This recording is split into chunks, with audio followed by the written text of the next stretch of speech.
Hello everyone, and welcome back to Cycling World. Professional cycling has undergone a profound transformation over the last decades.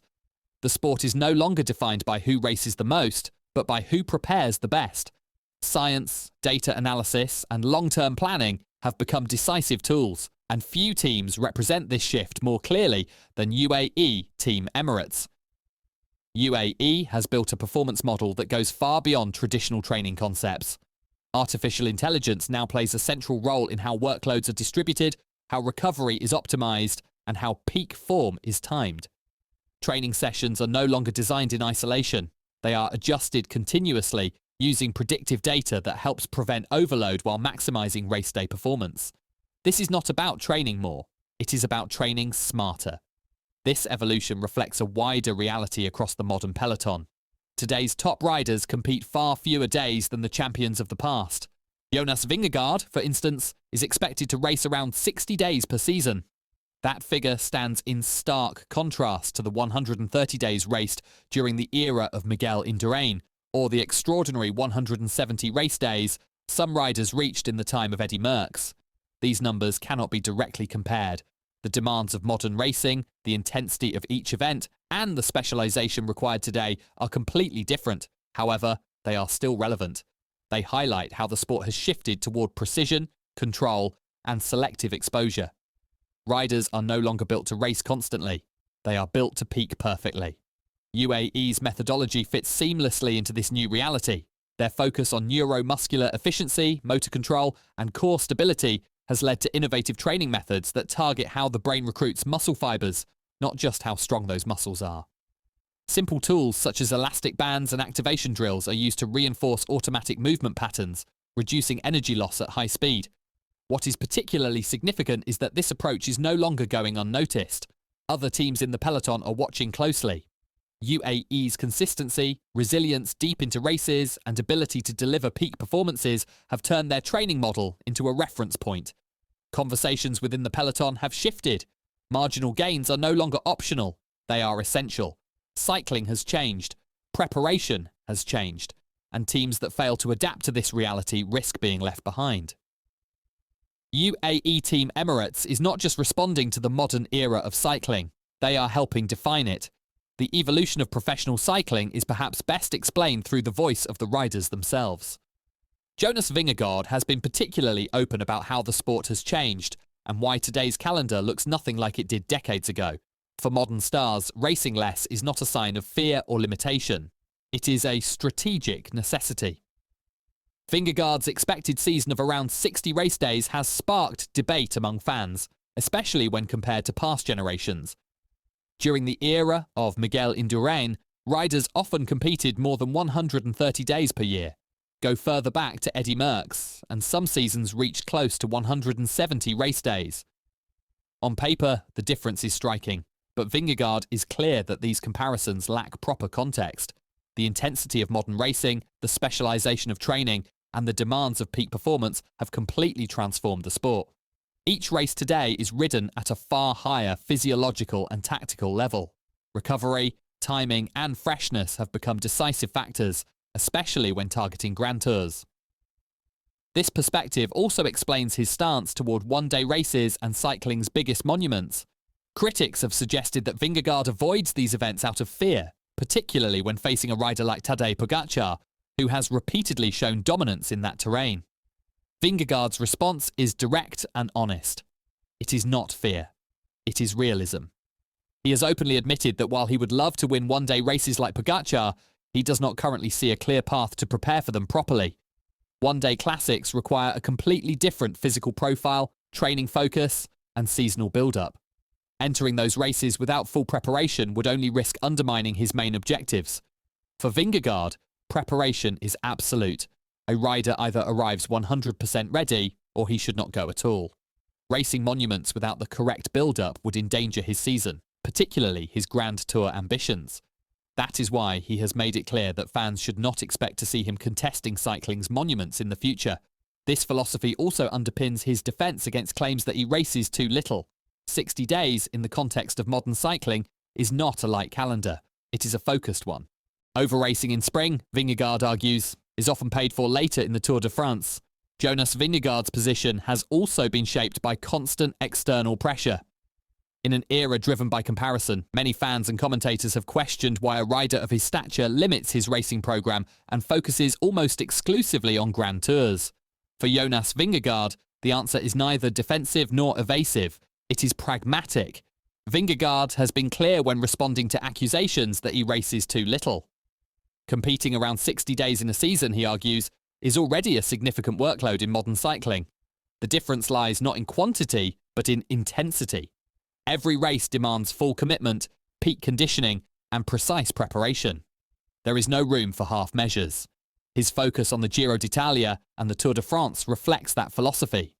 Targeting 2 Grand Tours in the same season requires extreme discipline. Recovery windows are narrow, training blocks must be carefully controlled. Any unnecessary effort earlier in the year risks compromising performance when it matters most. This is where the contrast with past eras becomes most visible. Riders once built seasons around constant competition. Today's champions build seasons around precision. Vingegaard's calendar is structured to protect his peak form rather than to satisfy expectations. That approach is shared by his team. Team Visma, Chassich, Lisa Bike, which has fully embraced a selective racing model. Critics often point to riders like Tadej Pogačar, who thrives across disciplines and competes successfully in one-day races as well as Grand Tours. Vingegaard does not deny Pogačar's versatility. He acknowledges it openly, but he also recognises that different riders require different pathways to success. Attempting to mirror Pogačar's programme would not make Vingegaard stronger. It would dilute his preparation. For him, entering races without full confidence in readiness is counterproductive. Every competition must align with his long-term objectives. Anything else is a risk he is unwilling to take. This clarity of purpose has defined Vingegaard's career at the highest level. It may limit his visibility across the calendar, but it maximises his effectiveness when the stakes are highest. In modern cycling, that balance is often the difference between winning and merely participating. Restraint in this context is not a lack of ambition. It is a strategic choice shaped by an understanding of what elite performance truly requires. In an era where every marginal gain is scrutinised, the top teams in the peloton are constantly searching for advantages beyond traditional training. UAE Team Emirates believes it has identified one of those advantages in a place few expected: the brain. Through internal analysis, UAE discovered that many of its riders showed a measurable difference in power output between their left and right legs. For years, the standard solution had been unilateral strength training, attempting to reinforce the weaker leg. The results, however, were inconsistent. The problem persisted. That led the performance staff to rethink the issue from a different angle. According to team physiotherapist Michel Delgallo, the root cause was not muscular weakness, but motor recruitment. On one side of the body, the brain was able to recruit close to 100% of available muscle fibers. On the other, it was recruiting significantly less. The imbalance was neurological, not physical. With that diagnosis, UAE shifted its focus toward motor control and coordination. The goal became teaching the brain to activate the correct movement patterns automatically. This work is done through simple but precise exercises, often using elastic resistance bands and focusing heavily on core stability and pelvic control. These routines are performed not only in training sessions, but also in hotels and team buses before races. The reasoning is straightforward. At race speed, riders cannot consciously decide which muscles to contract. Pedaling at 90 revolutions per minute at 40 kilometers per hour relies entirely on automatic neurological patterns. Those patterns must be trained in advance. Thinking about muscle activation during a race is impossible. Automation is essential. A key part of this process is stabilizing the torso. The more stable the core, the less energy is wasted, and the less force is required to drive the pedals. When the upper body is controlled, the legs become more efficient. Power output improves without increasing effort. These methods, influenced by performance trends emerging from the United States, do not promise instant breakthroughs. Instead, they deliver small, repeatable improvements that accumulate over time. Gains that are almost invisible to spectators, but decisive at the highest level. When all these elements are placed together, a clear picture of modern professional cycling emerges. The sport is no longer defined by who races the most or who attacks more often, but by who understands preparation, timing, and efficiency better than the rest. Teams like UAE, Team Emirates and riders like Jonas Vingegaard represent two sides of the same evolution. On one hand, UAE has embraced innovation as a structural advantage. Artificial intelligence, neuromuscular training and motor control are not experimental ideas. They are daily tools used to refine performance at the smallest level. This approach has not gone unnoticed. Other teams in the peloton are paying close attention, aware that ignoring these developments means falling behind in a sport where margins are razor thin. On the other hand, Vingegaard's philosophy reflects how riders themselves have adapted to this new reality. His selective calendar, focused on around 60 race days, is not a sign of avoidance or fear. It is a response to the demands of modern cycling. Grand Tours are raced at unprecedented intensity.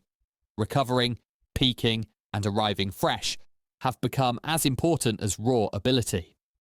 The contrast with past generations remains striking. Riders like Miguel Indurain or Eddy Merckx competed far more frequently, but in a completely different sporting context. Comparing numbers directly makes little sense.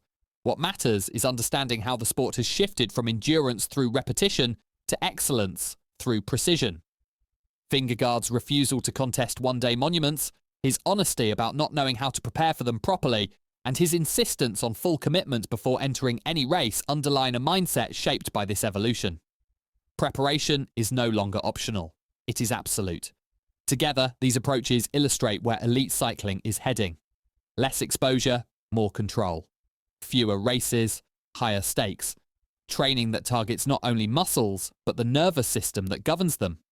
The future of cycling will not be decided solely on legendary climbs or dramatic attacks. It will be shaped in training rooms, data centres, and carefully constructed calendars. Teams and riders who accept this reality are not limiting themselves. They are positioning themselves to win when it truly matters.